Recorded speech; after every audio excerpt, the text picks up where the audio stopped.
Defeated him. Well done, young David. You have done what none of my other strong wrestlers could do. You have defeated Goliath. Yes, my king, for the glory of God and help you overcome all your enemies. David, stay with me. Do not return to your home. You must do my bidding. You become my champion of all my wrestlers.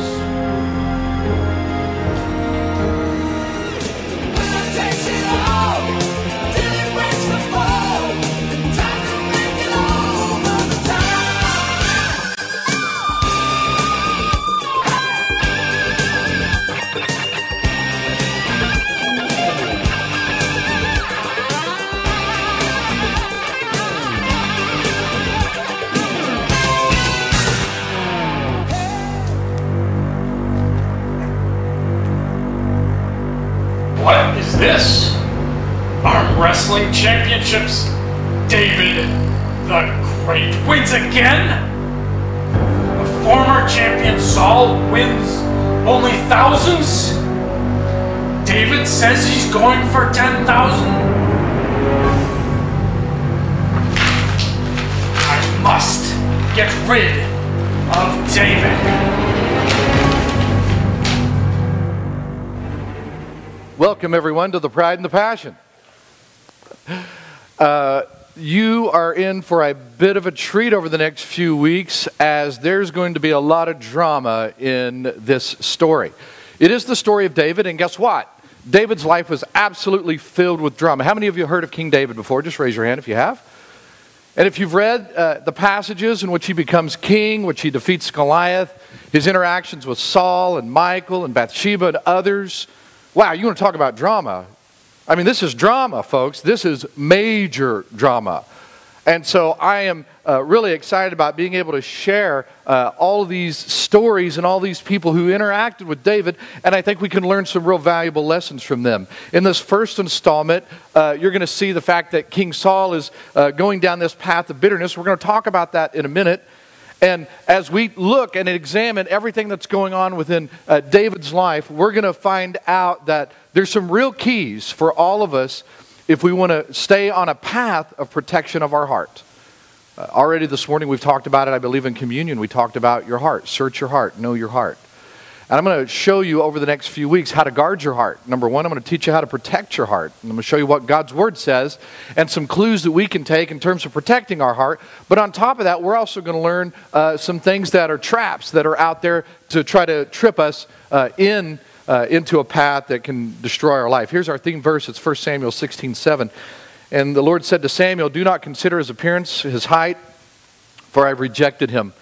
And the Lord does not look at the things that man looks at. Man looks at the outward appearance, but the Lord looks at the heart." You don't know a book by its cover, the old saying goes. Some people say dynamite comes in small packages. It might look small, and yet it's very powerful. Others would say is that don't look at a gift by the wrapping. It's whatever the contents are that are within it.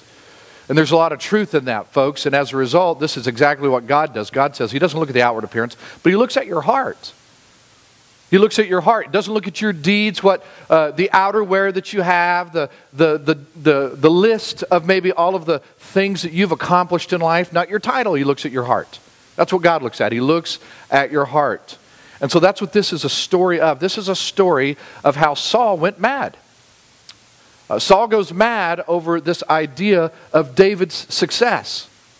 He's the one who tries to equip Saul tries to equip David to fight Goliath. He wants to hand him a sword. He wants to give him his best armor. He says, you go out and fight Goliath. And when he does, he just begins to sing the praises of David. But then once David goes out and starts to serve Saul, he starts to go mad. He starts to go crazy.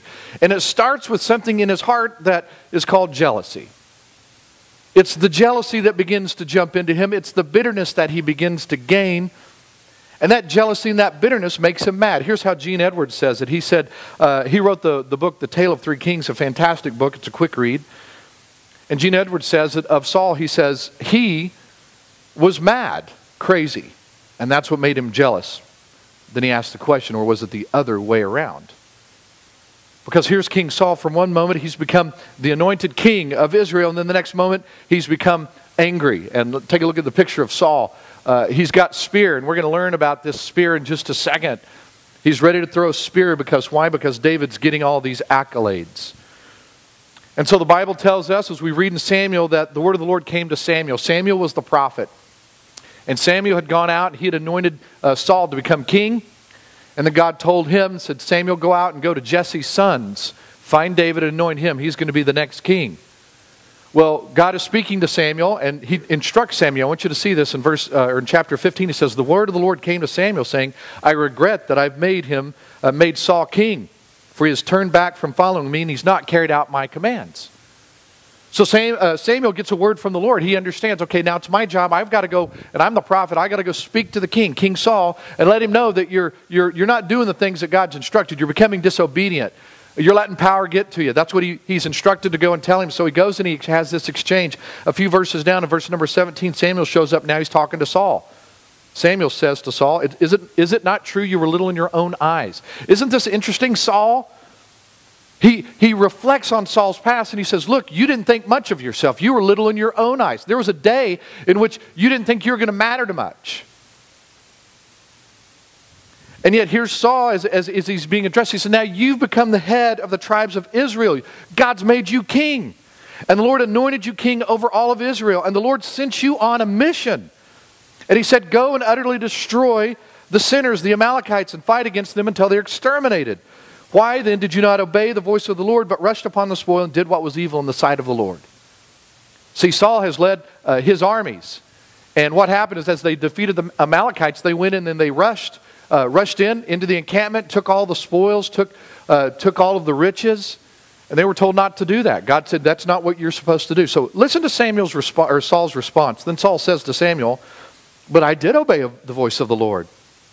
I went on the mission on which the Lord sent me and have brought back Agag, the king of Amalek, and have utterly destroyed the Amalekites. But the people took some of the spoil, the sheep and the oxen, the choice of things devoted to destruction, to sacrifice to the Lord your God at Gilgal.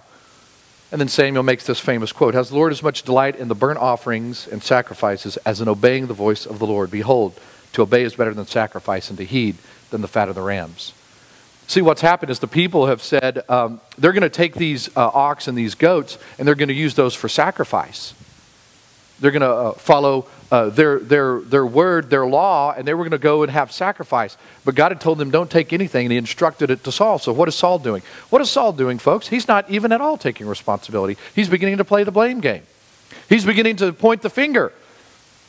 He doesn't accept responsibility. Immediately when he is confronted with the idea that he's blown it and been disobedient, Saul doesn't get repentant at all. In fact, he starts to go down a different path, and I would just literally call this, it's a process of the hardening of the heart.